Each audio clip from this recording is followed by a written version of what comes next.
Everyone, I hope you are doing well.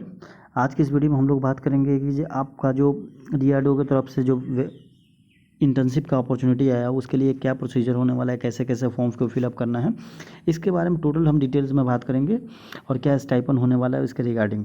तो सबसे पहले इसमें देख लेते हैं ये इंटर्नशिप बेसिस पे होने वाला है, ये कोई परमानेंट जॉब नहीं है। और फिर इसमें जो क्वालिफिकेशन होना चाहिए आपका बीटेक फाइनल ईयर, जो एलिजिबल जो भी स्टूडेंट्स है यूजी या पीजी, यूजी के जो स्टूडेंट्स हैं ओनली यूजी स्टूडेंट्स इसमें भर सकते हैं। इसमें बात कर लेते हैं लास्ट डेट जो आपका अप्लीकेशन का जो इंटर्नशिप के लिए जो आप लास्ट डेट से जो इस पर भेज सकते हैं या मेल कर सकते हैं, इसका आपका 5 जून तक होने वाला है, जो 6 मंथ का इंटर्नशिप होने वाला है आपका। फिर बात कर लेते हैं इसमें आगे हम लोग एलिजिबिलिटी क्राइटेरिया करते हैं। इन्वायरमेंटल साइंस या इन्वायरमेंटल इंजीनियरिंग के एक पोस्ट है जिसमें आपका इंजीनियरिंग के जो अभी स्टूडेंट्स हैं जो परसुइंग की है फाइनल डिग्री आपके फाइनल ईयर में है, वो लोग इसमें भर सकते हैं। फिर उसके बाद यहाँ पे इलेक्ट्रिकल उसी तरह से है आपका इलेक्ट्रिकल एंड इलेक्ट्रॉनिक्स का, इसमें 3 पोस्ट है। मैकेनिकल और ऑटोमेशन का आपका 3 पोस्ट है। केमिकल का और केमिस्ट्री का आपका 3 पोस्ट है। फिर उसके बाद डेटा ML का इसमें आपका 3 पोस्ट है। मशीन लर्निंग डेटा साइंस का आपका 1 पोस्ट है। उसके बाद आपका कंप्यूटर का भी 2 पोस्ट है। इसमें टोटल 15 पोस्ट होने वाला है।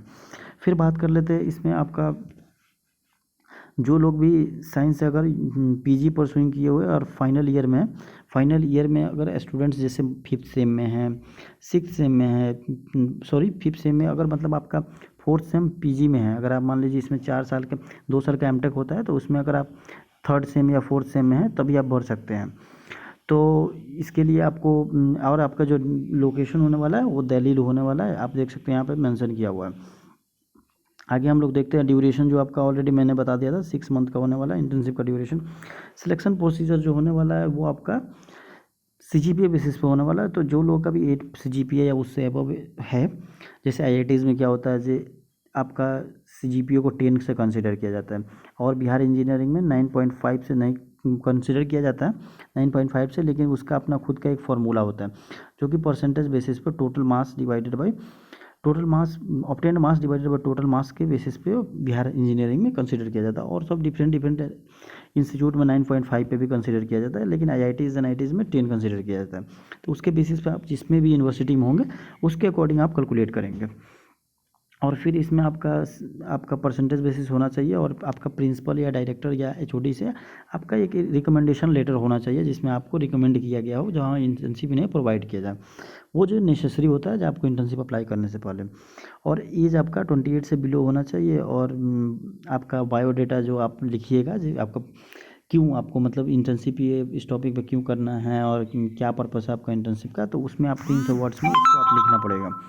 फिर shortlisted candidate will only be notified about the joining process, मतलब जो लोग भी शॉर्टलिस्ट होंगे उनको मेल आएगा, इससे पता चल जाएगा हाँ उनका शॉर्टलिस्ट हो चुका है और आगे प्रोसीजर किया जाएगा।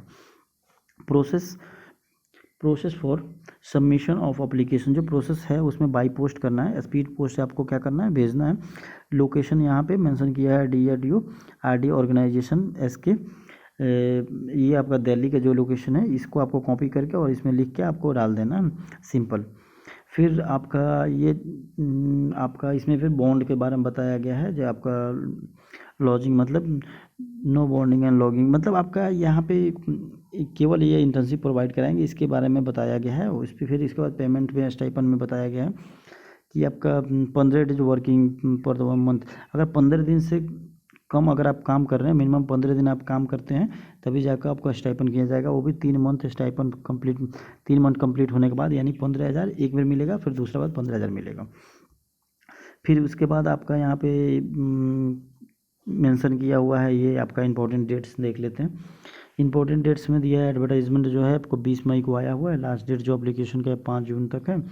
फिर स्टूडेंट्स जो है वो 15 जून तक ये इन्फॉर्मेशन को यानी सेलेक्टेड कैंडिडेट जो भी रहेंगे उनको इन्फॉर्म कर दिया जाएगा जहाँ आप 15 जून तक सेलेक्ट हो चुके हैं। उसके बाद जो डॉक्यूमेंट वेरिफिकेशन या इंटर्नशिप स्टार्ट जो होगा वो आपका 1 जुलाई से शुरू हो जाएगा। फिर यहीं आपका फिर उसके बाद NOC वगैरह के बारे में यहाँ पे बताएगा। ये है आपका फॉर्म जो कैसे कैसे फॉर्म की फिल करना है, तो नेम और आपका डेट ऑफ बर्थ ये सब, आधार नंबर ये सब डाल देंगे, फ़ोटो लगा देंगे, ये सब डिटेल्स भर के। और फिर आपका कोई भी डाउट होगा उसमें हमको कमेंट करेंगे, मैं बता दूंगा। जैसे UG PG होंगे यहाँ पर सिलेक्ट करेंगे, CGPA लिख देंगे, कौन सा डिपार्टमेंट से उसके अनुसार इस पर टिक करेंगे। जैसे इन्वायरमेंट से इन्वायरमेंट, डेटा साइंस है तो डेटा साइंस, मशीन लर्निंग से तो मशीन लर्निंग, ये जो भी होगा आपको अकॉर्डिंग अपने चूज कर लेंगे। फिर उसके बाद यहाँ पे रिकमेंडेशन लेटर जो यहाँ पे रहता है उसमें जाएंगे, यहाँ पे ये आपका डिटेल्स है, इसमें नाम वगैरह भर देंगे। फिर उसके बाद यहाँ पे रिकमेंडेशन करा लेंगे प्रिंसिपल से या डायरेक्टर से, जो आपको कॉलेज के होंगे उनसे आप लोग करा के, और फिर इसके बाद इसमें इसको दोनों को अटैच करके डॉक्यूमेंट्स अपना लगा देंगे। आपका बीटेक का कुछ जो मार्कशीट्स होंगे उसको लगा देंगे सैंपल के तौर पे, जैसे कॉलेज से वेरीफाई करा के। और फिर उसके बाद उसमें जब वेरीफाई कराएंगे तो उस पर कॉलेज का मोहर रहता है, जो उस पर मोहर लगवा लेंगे और प्रिंसिपल सिग्नेचर करा लेंगे। फिर उसके बाद दोनों को अटैच करके और आप स्पीड पोस्ट कर देंगे। जो लोग भी इंटरेस्टेड होंगे ज़रूर भरेंगे, काफ़ी अच्छा इंटर्नशिप है, क्योंकि इंटर्नशिप आपको बहुत मायने रखता है प्लेसमेंट के टाइम पे। Thanks for watching. चैनल को पर नए हैं तो चैनल को सब्सक्राइब करें।